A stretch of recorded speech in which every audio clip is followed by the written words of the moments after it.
pwede mo hatag o mga multivitamins sa mga bata. Dili pwede mo hatag. Kung nagamit mo o RUTF o RUSF, dili pwede kay daghan mga siya upuan na. Kumpleto na ni siya daan.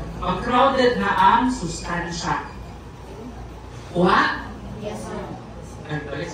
So, seen to patient taking RUTF, hindi pwede. Risk of metabolic imbalance in stabilization phase, pwede siya.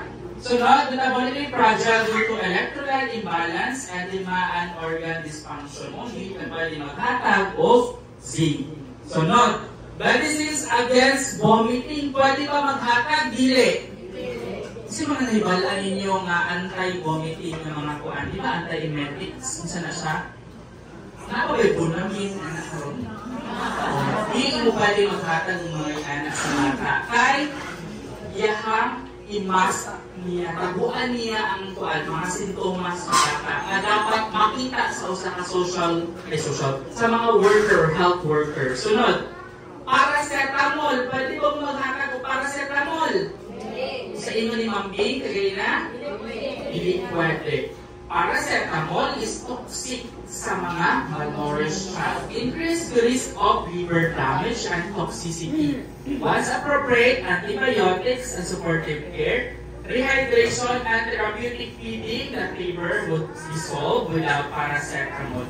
Then, depende na po din na siya sa discretion sa DOH nga hospital doctors kung sa'y ilahang plan. Kasi sila mang pilpod ang train o ayo sa ITC.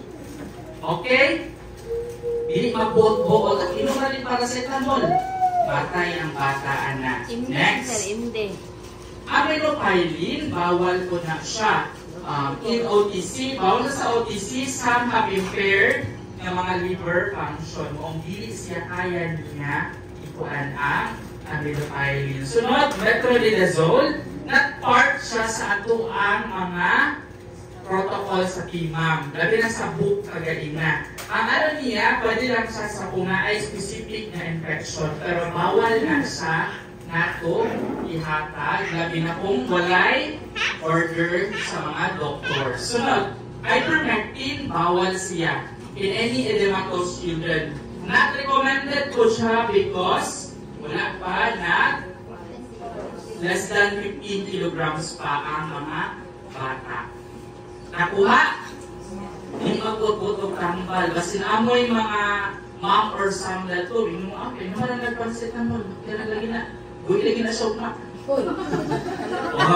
Kasi palit na na-curate noon. Basta hilatan or na yung mga problema, panawag yun mo sa tuang RHU. Oo, hindi pa kakauhatag tambal. Even zinc, di ay gani. So, muna siya ang computation na dapat ihatag sa ilang RUTF. So, kung 3 to 3.4, ang ihatag sa ilaha kay 1.1 na sa share sa RUTF. Dahil, ang ilahang kuan per week is 8 sachet. So, no, 3.5 to 4.9, 1.5, dahil 10 na sachet per week. Kung saon ninyo para ma-make sure na gakaon din siya o kuan, ikaon niya ang RUTF. Pagkaon sa biyakan. Inubiyaan ko ulit mo siya. Pero na may mga bata na dili iya mahurog yun ng tanang kuan. Oo. Pwede ninyo siya na tumakon ang RUTF. For example,